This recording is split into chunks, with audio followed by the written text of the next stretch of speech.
Hi, welcome to Live from M5. I'm Violet, and today I'm here with James Grace. Kai. And Kiana. And we're going to be talking about social issues. And identity. Yes. Okay, we can start. Okay, for a little icebreaker, what's something about you, Mr. Grace, that would surprise your students? Jeez. I don't know. I don't know if there's anything that's like really, I mean, most of it comes out in class. I don't think I have any like secrets. I don't knit or anything. I wish I did, but I don't. I mean, I guess I've done a few of these before, so I've talked about it, but maybe like if you haven't had me as a teacher, I worked as a firefighter before becoming a teacher. Worked as a ski instructor. Oh. I basically have been working since I was 16.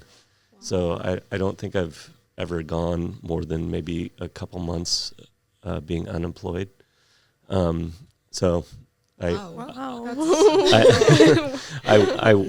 always worked, so I've always needed to really. So, and then like when I was in high school, my senior year, I actually lived on my own my senior year. So I moved out with some friends. I was fortunate enough to I had a friend that raced motorcycles professionally, and so when he was in Europe, he needed somebody to stay in his house, and I was like, yeah, I'll do that. And so I lived with him for 4 years, and yeah, so we were just good friends. So yeah, That's I've awesome. I've been pretty independent, but probably not both a good thing and a bad thing too. So. Gotcha. Okay, I feel like identity is an increasingly relevant topic, especially when you're thinking about Gen Z. So, I don't know, what do you guys think? Like, just general assumptions, any opinions that you have, maybe some hot takes? Well, I think as like people in general, the first thing we try to do is impress people, and like it's just gotten so extreme with our generation, like especially with the use of social media, because it's like there are entire profiles just dedicated to like information that we think would impress people. As like as we're like scrolling through things, we see these people who have like quote unquote better lives than us, and we like want to put out a certain image towards like strangers, and like yeah, there's just like this mental need to one up each other. It's like very competitive, and yeah, our generation is kind of pretentious. It's Yeah, just a tad. like I kind of agree, because like I feel like now we're always super aware of ourselves and like what others think of us, so then we just like act kind of differently than what we would if we didn't feel like there was someone like watching us. I don't know. Mm-hmm. Kind of like the voyeur culture. Yeah. Mm-hmm. Yep. And then what I see in the classroom is that I find that students have a hard time even like contributing to the learning environment because of that fear. They're not willing to read out loud. They're not willing to, kind of take any risks. Everything has to be really safe. And I think as in a learning environment, it requires risk. It requires taking chances and sometimes succeeding and failing. And also like when students do things and maybe it's a flaw of some kind, but sometimes it's that flaw that makes it unique and interesting. It's the things that's not replicated across lots of people that actually makes you stand out. Sometimes it's the way that you embrace some of your shortcomings that makes you unique and interesting. I like that idea a lot, that we kind of assume a safe identity. Yeah, that's really interesting. So back on the topic of high school and overall the teenage experience, Mr. Grace, what was your teenage experience like compared to what you think ours maybe is right now? Socially. I think, it's hard to say. having gone out of high school, I never really felt like my teachers, I mean, there was a handful of teachers that I think really cared about, like, how I was doing or whatever. But for the most part, you were there was a lot less hand-holding as far as, whether or not somebody was passing a class.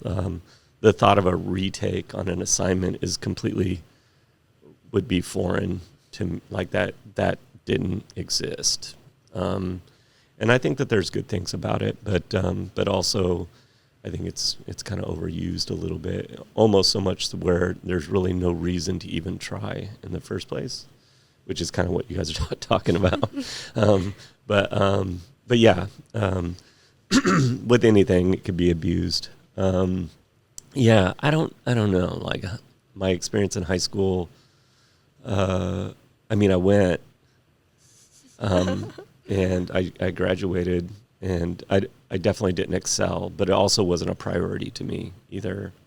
But I think that I wish I had done better in high school, but it would have made a lot of things easier for me in college had I had the environment of succeeding. But there were things that was going on in my life that wasn't conducive to being a student, which is very common with a lot of students, trouble at home, not a place that I could go. Like, I couldn't study at home.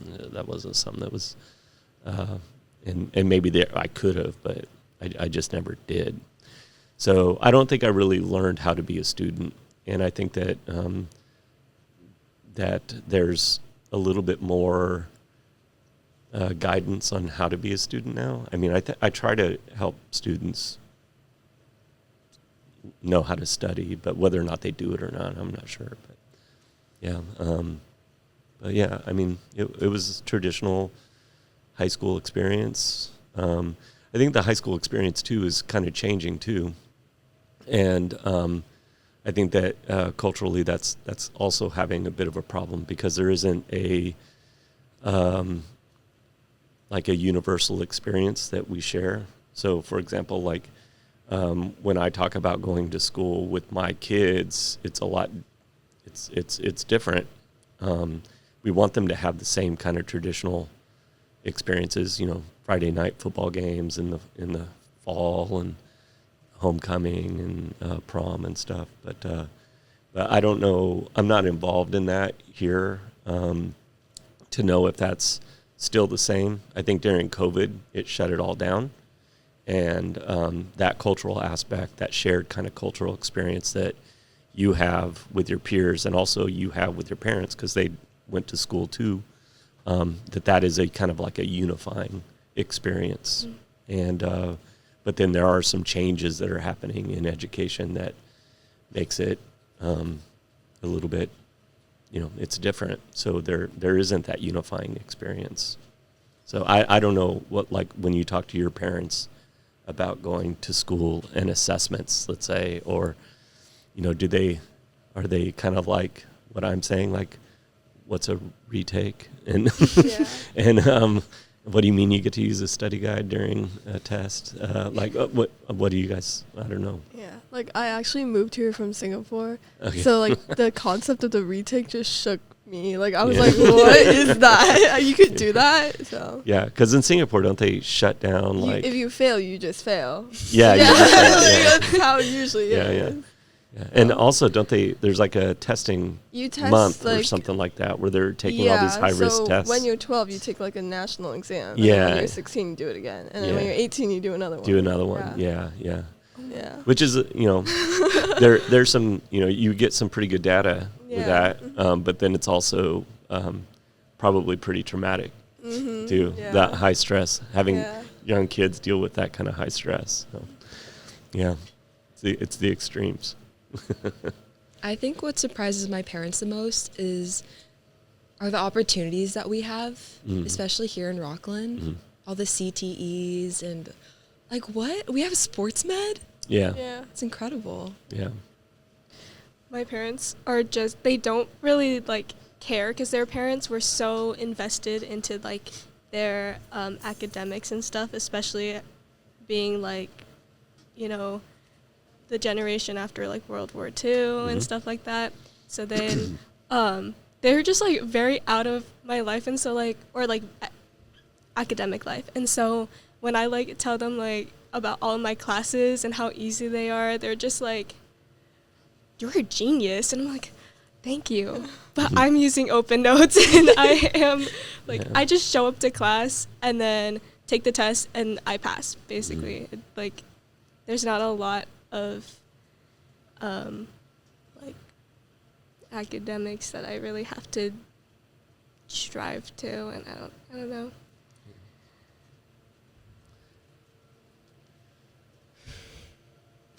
What? Okay. And then, like, going back on like that unity thing, like I feel like one beautiful thing about social media, despite like all of its flaws, is that it really brings people together.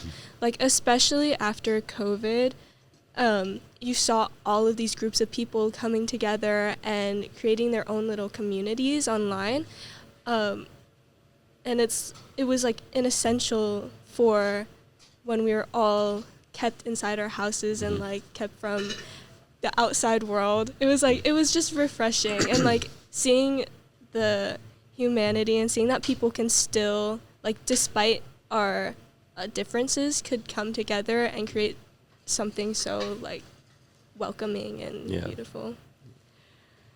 I think you have to be pretty selective on like what you're choosing to look at and view.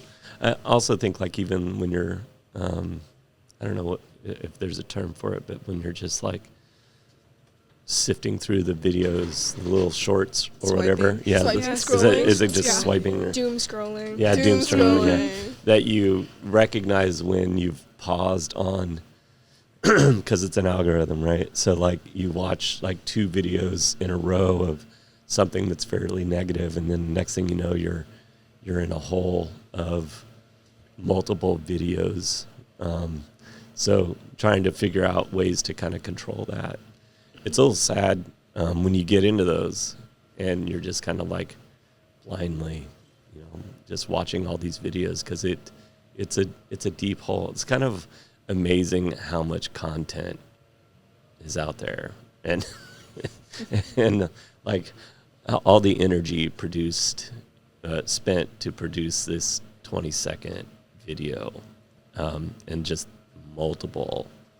It's a ton of information and time, and then it's kind of like, for what? Like True. I'm That's really true. like, just to make me laugh. But then like often I kind of like in a doom scrolling, will stop and reflect and like, can I recall anything at all that I remember other than like a slight chuckle? And usually it's not. Every once in a while I get a video and like, this is really funny. But a lot of times it's the funny, but then there's like 27 videos doing the same thing. Yeah. Just different, animals or cats or something. And then, but there's really no real value out of it other than a waste of time. Yeah. It's a lot about nothing. I also don't think we're nearly as conscious as we should be about how impressionable we are right now. Is the impact that I see social media has on everyone around me too, because my parents don't let me on social media at all. It's terrifying sometimes. Yeah, it's a way that like I kind of feel like that we're outsourcing like our youth and putting them into this situation where they're they're contributing with their data and they're just collecting it. And there's no like real thought as to what the consequence of that is. I kind of think about how I was reading an article that was on NPR the other day about social media, phone usage mainly. But they talked about how we like to think that we can, we could teach children, kids, young adults, how to self-regulate, but then biologically they're not wired to. And then they're working with a device that's designed to be addictive. So here you're biologically at a disadvantage, and then you're dealing with a device that is engineered, you know, to be addictive, and yet, you know, everybody has it, and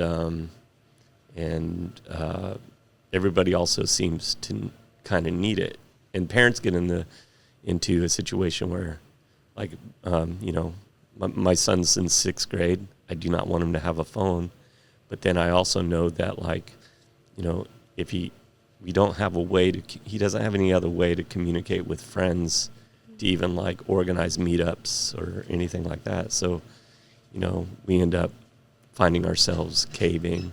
And I think every parent actually gets into that situation. It's easy as a parent of young kids to go, I will never do that.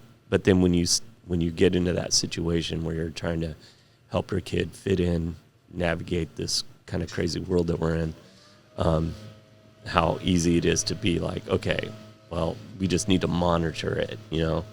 And then the monitoring of all this equipment, all these resources and stuff that kids are, video games, VR, all the things that you have access that you're on your phone, become extremely difficult, like, especially if you're not a tech person. And then pretty soon you're just like, okay, well, we'll just kind of see what happens. Hope for the best. Yeah. I feel like content has changed so much from, like, because we used to watch a lot of YouTube, and that's like 20-minute videos, but now it's all like 20 seconds, you're scrolling, Yeah. and every The single shorts, platform yeah, it's has crazy. it. So, like, you can't escape it. Yeah, you get sucked in. And it's designed to suck you in. I think my parents would agree with you a lot about the struggle of trying to monitor the Yeah. level of toxicity that comes from technology and all Yeah. of that. But with that, it also introduces a new kind of crisis situation where it's like you want your kid to feel included and happy and accepted, but in order for them to feel that way, they have to be thrown into an environment of toxicity. So which one is worse, right? Yeah. Well, what do you mean by so can you repeat that? I'm sorry. It's okay. Yeah. So by not giving them a phone, Mhm. it's almost like taking away social opportunities, Yeah, and so yeah. they feel alone. It's isolation, yeah. Exactly. in But some then ways. if you do give them a phone, then it introduces a whole lot of new issues. Mhm. Sure, yeah. They would call that a catch-22.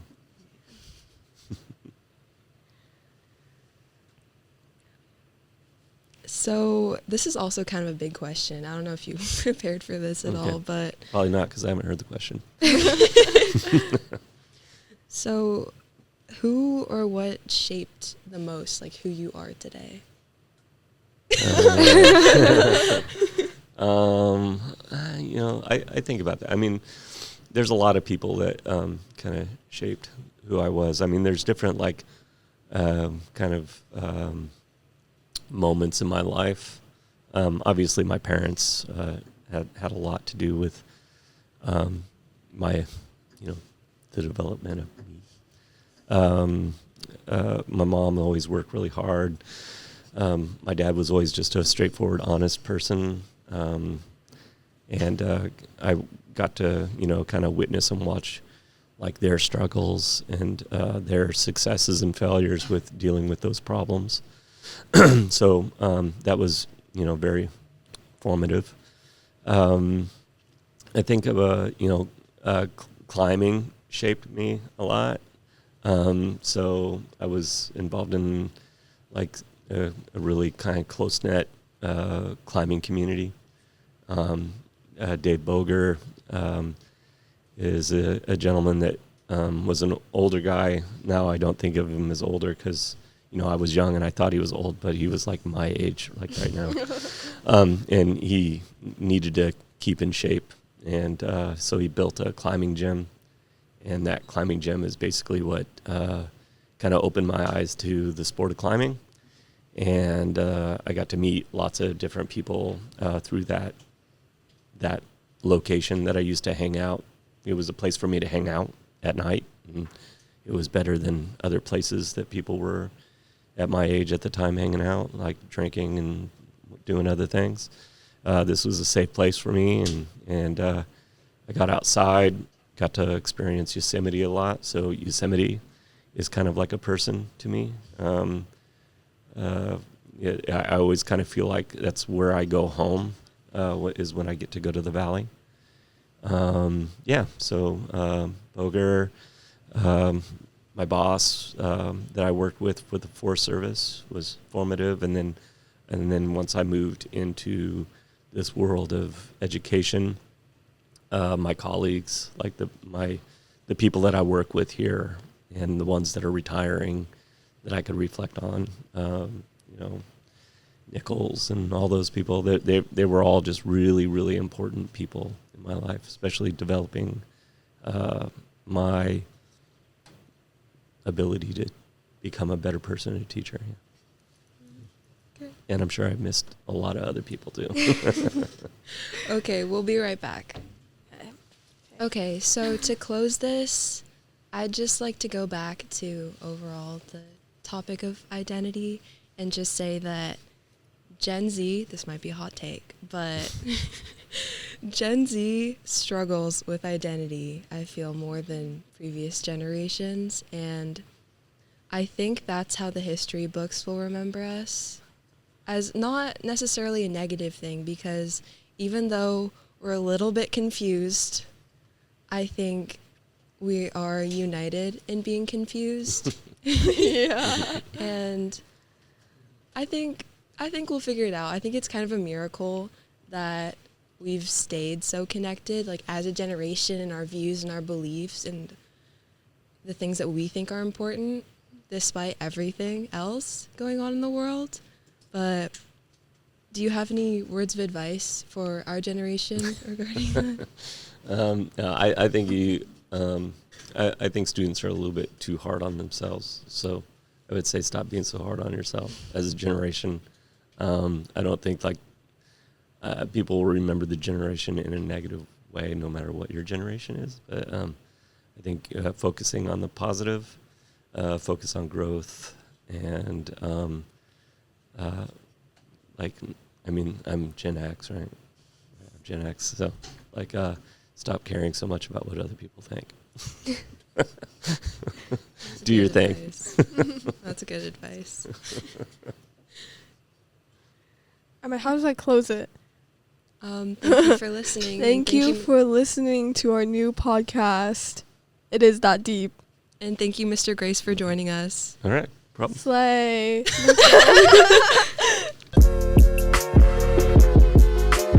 Thank you for listening to the podcast live from M5. If you'd like for more content like this, please visit rocklandmedia.org. Thank you.